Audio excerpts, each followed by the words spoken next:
Back with another video for you today. We're talking about aldehydes. This is part 2. We did a first video with classic feminine aldehydic fragrances where we discussed what aldehydes were all about. If you haven't caught that video, please go catch it. But today we're doing a video on more modern aldehydic fragrances for you guys to check out. We've got 23 fragrances here, and Sarah and I are going to smell on camera for you. So if you want to find out what they are, then please stay tuned.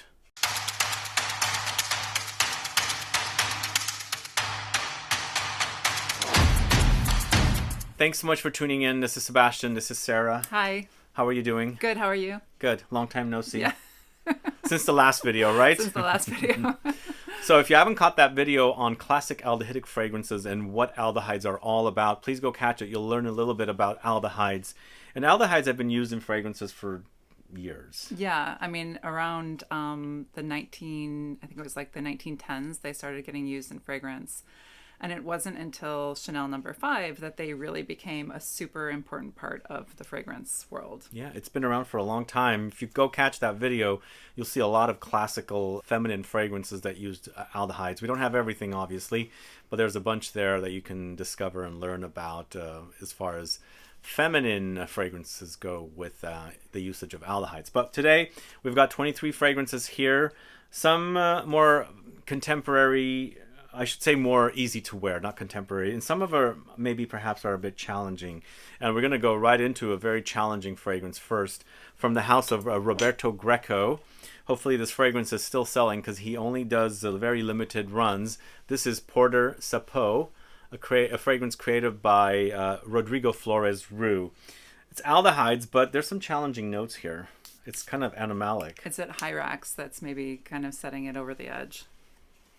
Very aldehydic and soapy, but also under there's some dirtiness. I think it's the Hyrax, you're right, because it has, in addition to the Hyrax, there's Musk, there's Narcissus, Ylang-Ylang, Orris, Leather, Hawthorn, Angelica, Clary Sage, and Oak Moss. Is this something you like? It's not something I would wear, probably. No. Is it too out there, too daring? No, I don't think that's why I wouldn't wear it. I think it's too light, too soapy for me, really. It does have a soapy quality, doesn't it? Mm-hmm. Yeah. And aldehydic fragrances generally tend to have a soapiness to them. That's one of the characteristics of an aldehydic fragrance. Yeah. If you guys caught my soapy fragrances video, I did feature a ton of aldehydic fragrances. Some might even be here that are very soapy. But moving on to another fragrance from the house of Maison Francis Kurkdjian, a lot easier to wear. This is 724. What are your thoughts about this? Yeah, I like this one. Maybe it's the white musk that just makes it a little bit more easygoing. It's very clean, isn't it? Mm-hmm, yeah, but not as soapy, not as like astringent. Like, yes, it's aldehydic, but it's not. It's very clean. It smells it's like more laundry like fresh to me. linens. Yeah. As opposed to soap. No, yeah, aldehydes, white musk, jasmine, so it's light floral, citruses, sweet pea, mock orange, sandalwood. Very, very clean. Sweet pea. Yeah, it smells like laundry, laundered linens. Yeah, it really does. It's really summery and like light and nice. There's definitely a breeziness about it, and I can see the clothing blowing in the clothing line. It's like a laundry line. Yeah. Yeah, totally. That's what that smells like. So moving on to the house of LAURENT MAZZONE, or LM Parfums. This is ALDHEYX. This one right here. The name has something to do with aldehydes, obviously. Yeah. And what are your thoughts about this one? This is very laundry-like to me as well. Mm-hmm. So there's one thing that we discussed in the previous video, that a lot of aldehydic fragrances can go soapy, and also very, very fizzy. This is very sparkling. When you smell it, there's a sparkle hitting your nose, like you would smell like champagne that just opened up from a bottle, or a Coca-Cola or something soda, like the fizziness kind of hitting your nose. Happens with this kind of aldehydic fragrances. It's like definitely an aldehydic fragrance. There's no doubt about it. Yeah. It's very, very clean with white musk and cashmeran and heliotrope, jasmine, and bergamot. I absolutely love this one. This one is very, very clean. It's just very crisp, clean, fresh, laundered. Sparkly, yes. So up next, we've got a fragrance from the house of Maison Margiela. It's Lazy Sunday Morning. What are your thoughts about this one? Yeah, I like it, actually. I was surprised that I like it more than I was expecting to.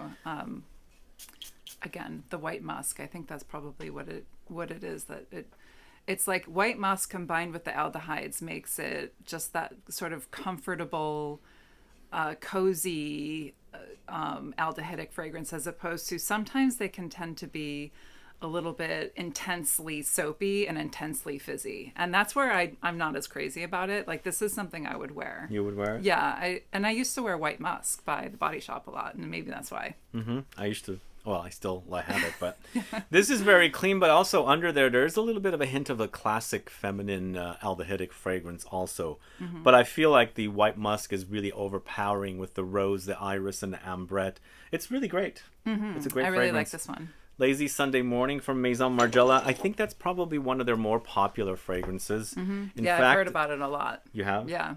A couple of years ago, they launched a very limited edition Chinese New Year bottle in the beautiful red bottle. It's beautiful. Oh, wow. That's cool. I have that bottle and I've kept it. But yeah, this is a great fragrance from Maison Margiela. Up next, we've got a fragrance from the house of Tom Ford. Not one that's spoken about a lot, but I think there's fans of it out there. It's Metallique from Tom Ford. It's a aldehydic bomb, but also kind of gourmandish, right? It's so sweet. It's delicious. And I was really surprised because of the name, Metallique, and the bottle. You really expect it to be like intensely aldehydic, because sometimes aldehydic can mean metallic. Yeah, I've noticed that. Yeah. So it definitely is, interestingly, very sweet and very gourmand. To me, it's very gourmand and very, very musky, and of course sweet and syrupy at the same time, but powdery also. Aldehydic fragrances can go powdery, don't they? Yeah, definitely. Yeah. No, this is actually good. It's a bit strange, but I like that strangeness about this fragrance. I really like this one. Yeah. Yeah. Metallique from Tom Ford. And then moving on to the house of BDK, we've got French Bouquet. Now this one, very contemporary fragrance, but does have major classic touches, don't you think? Oh, definitely. I can see why it's an aldehydic fragrance. It has that sparkly, fizzy thing going on the very opening, but it dries down to like the patchouli and the sandalwood. It has like a really nice dry down. Totally. And I like the fact that it's the aldehydes. It has the tobacco and patchouli and tonka beans and things like that, vetiver. But very feminine up top and very unisex, even masculine leaning in the dry down for sure. French Bouquet from BDK. I like this one a lot. Yeah, this is really good. So the next one, Aldehyde 44 from Le Labo from the City Exclusives. This is absolutely great. I love this one. Instant love when I was at Dallas at the Le Labo boutique. And I had to have it, although I didn't buy it until a couple of years later. But so is this a Dallas specific fragrance, or it's a Dallas City exclusive? Okay. But they come out every September. They sell them everywhere.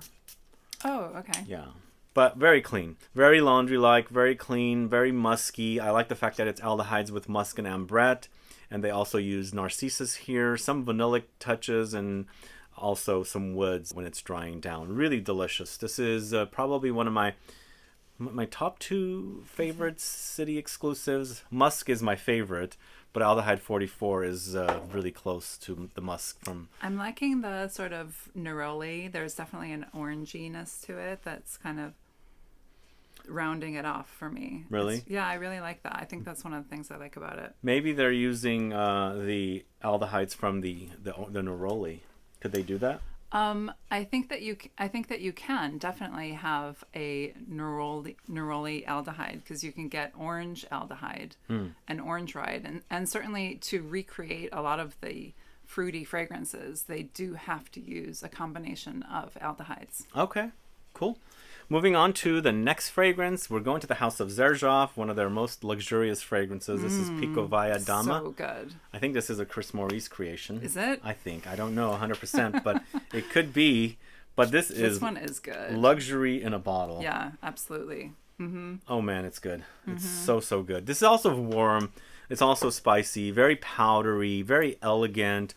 I just could imagine like a ball, like very dressed up, going to some kind of a very formal event at a, like a beautiful not mansion, but like a opera place where they do the opera at like a concert hall or something. In Venice, like going to like a Venice masquerade ball or something like that. Well, it's called PIKOVAYA Dama, so perhaps it's a bit more like Russia and Russia's royal times back in the past. I don't know, but maybe Russian royalty visiting Venice for a ball. Oh, that's true. Masquerade ball. Could be true too, but this is so good. This is really, really good. Yeah, for sure. So up next, we have a brand called L'Eau Primordial. This is Color Premier, this one right here. By the way, this brand is now going to be selling at Ministry of Scent here in San Francisco, which is kind of cool that they're bringing on some really interesting brands. Where are they from? It's from France, and I bought this from Javoy. Apparently, it was one of their more popular sellers last September.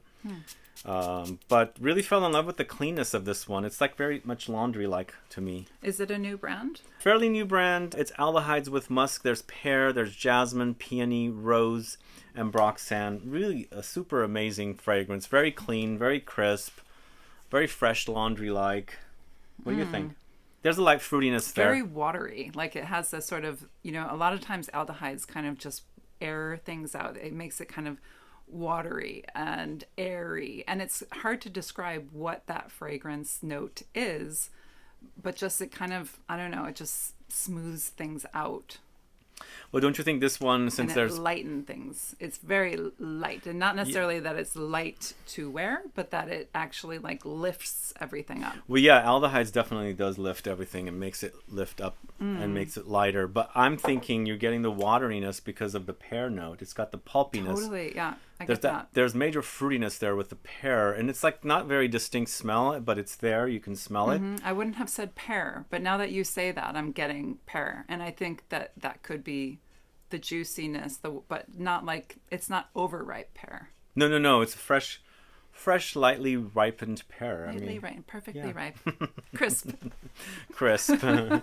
So next we've got a indie brand called Stranger's Parfumery. This is yuzu soda, and yuzu soda makes sense because aldehydic fragrances do go fizzy, don't they? Very, yeah. I think soda is a great word, a great title to use if you're going to make an aldehydic fragrance. Oh God, it's so good. I could smell the aldehydes, but also the yuzu, which gives you the like a orange soda, kind of a Fanta-like vibe. Yeah. A really wonderful fragrance. This is so good. Very fizzy, very sparkling, effervescent, very refreshing. Aldehydes, yuzu, bitter orange, petitgrain, basil, musk, mint. Yum. And I really love this brand. Like they do great gourmand fragrances as well. They do? Yeah, absolutely. Well, they have the cigar rum, one called cigar rum, which is quite good. I do like that one as well. There's a mango one as well. That's really good. Sticky mango rice? Yeah. Yeah, I know that one. Is that it? Yeah, I think that's it. So the next one we're talking about is from the house of Étalé Orange. It's Rien Intense Incense. One of my all-time favorite fragrances from this house. What are your thoughts about this? Yeah, definitely get the incense right away. It kind of stands out from a lot of these other aldehydic fragrances, where this one, kind of the first thing I'm getting is incense. You're not getting the aldehydes? Yeah, I am, but it's I don't know. Does it remind you of Kouros? Oh, yes. I can see that. This reminds me of Kouros because Kouros also has aldehydes. It's a male fragrance with aldehydes and all those animalic civity notes. This is not necessarily identical to Kouros, but it reminds me of Kouros because of the usage of the animalic notes and the aldehydes in here. Cumin, black pepper. So it's definitely, and also those things can be recreated with aldehydes. Cumin in particular. There's an aldehyde that it smells like cumin. Wow. Good to know. All right, the next fragrance, we're going to the house of Guerlain. This is Encens Mythique, this one right here. Incense with incense. Obviously, we had the previous fragrance, Rien Intense Incense. Now we've got Guerlain's take on a fragrance. This one's, to me, animalic. I don't know why. Do you get the animalic qualities? It's very, like, it's got some funk. But I do see that, like, lightness about it, the fizziness, the lifting. For me, this is, it's kind of along the same lines as the Rien, but it's superior, in my opinion. Like, this is, wow. It is knock your socks off. Really? It is so beautiful. I really love the roughness of Rien Intense Incense. Okay. This one, to me, even though a lot of people say Rien Intense Incense is very animalic, this, to me, is a lot more animalic than... I love animalic fragrances. Oh, you do. I know you do. You're an animalic girl. I am. All right, up next, we're going to the house of Van Cleef & Arpels. It's Patchouli Blanc. So basically, the earthy patchouli has been lifted up with aldehydes to give it a soapy edge.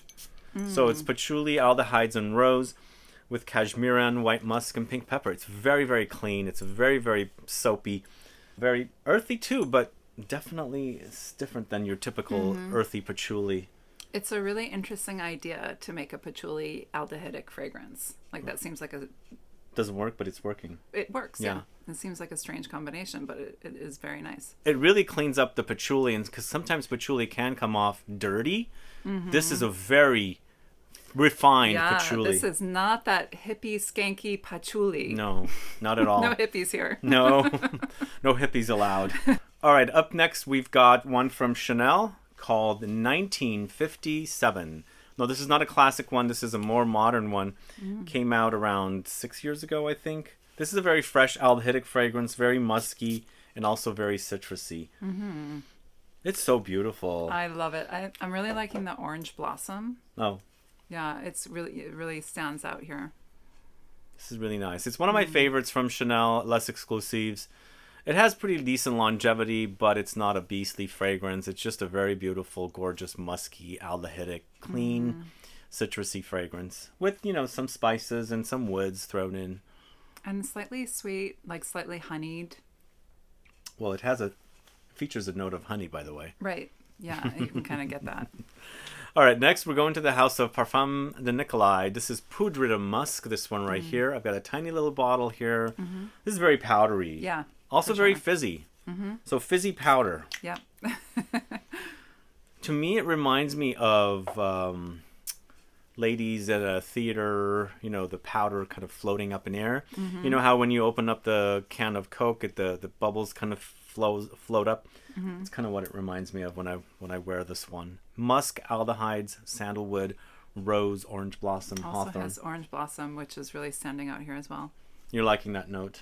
I do. I love orange blossom. Yeah, me too. Yeah. Really do. Speaking of musky fragrances, we've got Armani's Musk Chamal, this one right here. Are you familiar with this one? This happens to be one of my all-time favorites from Armani Privé. Armani Privé fragrances are a bit expensive, but this one smells great. Really clean and musky and powdery. It reminds me of baby powder, but a very airy baby powder. The ones that float up in the air kind of thing. It really does have like a slight nail polish remover note to it. And Really? that is the aldehydes. Yeah. And it can do that. Aldehydes can have that slightly astringent smell to them. Interesting. Do you get that a little bit? A little bit. Yeah. Now that you Now that I mentioned said it. Yeah. Now that you said it, I do get it. So Which isn't necessarily a bad thing. You know, I mean, sometimes there can be notes that you think, oh, I don't usually like the way that smells. But when it's, you know, combined with a lot of other really lovely things, it can be quite nice. So is nail polish made with aldehydes? Nail polish remover. I mean, nail polish remover. I think it is a type of an aldehyde, actually. Oh, Yeah. wow. Learn something new every day. So we've got a fragrance from the house of J-Scent called Paper Soap. Who's familiar with this Japanese house? We've got two fragrances from this house that utilizes aldehydes here. Yeah, this one's nice. This is a very soapy paper soap is what it's called. Oh, yeah.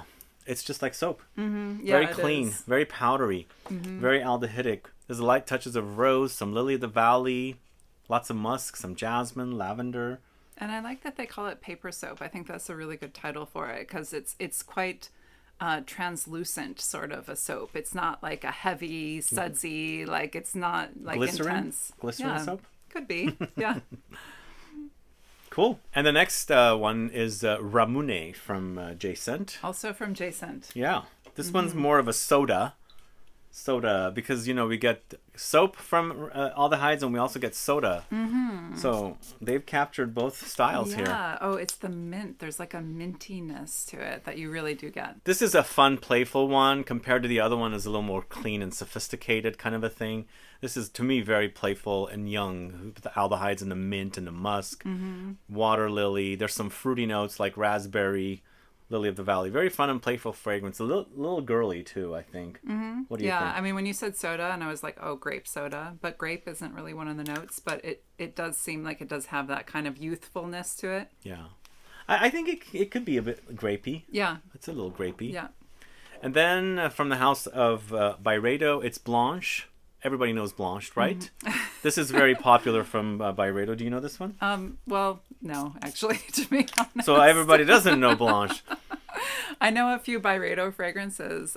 They generally do have a kind of lightness to them, that's for sure. Yeah, they do. This is very airy and floaty, kind of ethereal to me, but very clean and soapy also. Is this a typical Byredo fragrance? Like, is this I know they're probably all different, right? But they have like a lightness to them, don't they? I think they are light, but not all of them. But they do have a DNA, and I can smell what's here also in Bal d'Afrique, for example. Okay. So I don't know. One perfumer creates a lot of their fragrances, so I feel like takes the DNA and moves it on to the next fragrance. Right. But I like that one. This next one's from the house of Fragrance du Bois. This is Heritage. Really, really classy, elegant, amazing and fragrance sophisticated brand. Don't they mostly use oud? Don't they in fact use oud in all their fragrances, or am I wrong about that? Well, this one has oud. I could smell it, but it's covered with the aldehydes and the orris. This to me is like a classic aldehydic fragrance, oudified. What do you think? Yeah, no, it definitely is really an interesting fragrance. Do you like it? I do. I really, really like it. Yeah. This is very classy to me. Very classy. It's aldehydes with orris, roots, sandalwood, oud. There's floral notes, jasmine, incense, cedar. Really delicious. Very, very classy, elegant. It's kind of like, it reminds me of like the branches of a tree. It's not very leafy, but it has like a woodiness to it. I guess that's from the oud, but it's airy. So it's like a tree, like up in the air, as opposed blowing to in the wind. Right, as opposed to being like a piece of wood, like in another place. Like it does have incense, but it's not like you're not in a church when you're smelling this. Interesting. Cool. And then we've got something from Pierre Guillaume. This is Happy Young. Happy Young. Happy Young. Happy Young. Oh, here it is. Have you heard of this? I know Pierre Guillaume, the brand, but I don't think I've ever smelled this one. This is very, once again, but this is like a candied floral take on aldehydes to me. It's got a cloud of powder and aldehydes, magnolia, pearwood, ylang-ylang, benzoin, and vanilla. It's different in that it kind of smells like soap, but it's like a fruity soap. It's also maybe perhaps soda-esque because it's so fizzy and sparkling. So it could be like a fruity soda. Thoughts? And I love that he describes it as a cloud of powder, because that is definitely what it's giving. It has like, as aldehydes do, it has like this lightness, this airiness, this cloudiness. And powder can do that as well. Yeah. So those two things really go hand in hand. They do. Cool. And then we've got a couple more fragrances left. Hopefully we're not having bored you too much. We've got lots of aldehydes to discuss here. The aldehyde marathon, but hopefully you guys are learning a lot about aldehydic fragrances. This next one's from the house of Comme des Garçons. This is Comme des Garçons 2. This is not 1 or 3 because they have various numbers. This is the aldehydic one in the collection. What do you think of this? I like it. Yeah. I mean, they're kind of known for having like slightly modern, not challenging, but like modern fragrances, right? Sometimes their fragrances can be a bit out there, and also they use unusual notes or ingredients to create their fragrances. Like they'll use beetroot and combine it with incense. That's interesting. Yeah, so they're unusual notes. But this is, to me, kind of modern and classic at the same time. They use ink with aldehydes. Who would combine something like that? There's definitely an inkiness there. But also their typical incense. They use incense so much in fragrances. But this one also has nutmeg, angelica, tea, coriander, cedar, vetiver. It's really interesting, and it's interesting that that note of ink, because I'm not exactly sure what that is or how to create that, and I certainly haven't seen that a lot in fragrances. But I like it. I like it too. Yeah, there's definitely an inkiness about this one. I can say that for sure. So that is Comme des Garçons 2, and then last but not least, this is 1907 with Genevieve. So I reviewed this fragrance along with another one from this house, but I think they've got a lot of other fragrances now. It's been years. And also their bottles have changed. But this to me, oh my God, it smells so classic. But it's like a vintage fragrance. Yeah. It has a really classic feel to it. So good. It's elegant. Oh, wow. Yeah. And I like the bottle. Yeah, I don't know what their bottles don't look the same anymore. And this is I quite like this one. This is beautiful bottle. It's very, very classic for me with aldehydes and Ylang-Ylang. I feel like aldehydes and Ylang-Ylang get combined together quite often. What is it with aldehydes? I mean, what is it with Ylang-Ylang? Ylang-Ylang. It's not a fragrance note that I like usually on its own, so it really has to be blended well in order for me to enjoy it. But I like it here. Yeah. Yeah, this is 1907 with Genevieve. If you guys haven't heard of this house, check it out. I do have a video on Genevieve and one of their other fragrances as well, but this is definitely their aldehyde bomb. It's very, very classic. So if you like classic fragrances, but made now, definitely check that out. And that does it with the aldehydic fragrances. If you haven't caught the first video, please do, as we discuss the feminine classic aldehydic fragrances. These are very, very modern. Some do smell classic, but they've just been launched within the last 20 or so years or before that. But did we cover everything with aldehydes? I feel like we've done like an aldehyde marathon. I mean, I'm sure we haven't covered every single fragrance. No. Because aldehydes are actually in almost every single fragrance, but it doesn't make it an aldehydic fragrance. No. These are aldehydes fragrances that are aldehydic. Right. Anyway, guys, if you have any questions or comments about anything, please put a comment down below. Let us know if you have a favorite aldehydic fragrance that we did not discuss today, or a fragrance that does feature aldehydes and it's not necessarily aldehydic. We'd like to find out what you guys are enjoying as far as aldehydes go. But either way, if you have any questions or comments, please list below. Please like this video. Please share it. Follow me on Instagram and Facebook. You can also follow Sarah Baker at House of Sarah Baker. Otherwise, please like this video. Please share it. Follow us. See you guys later. Bye. Bye.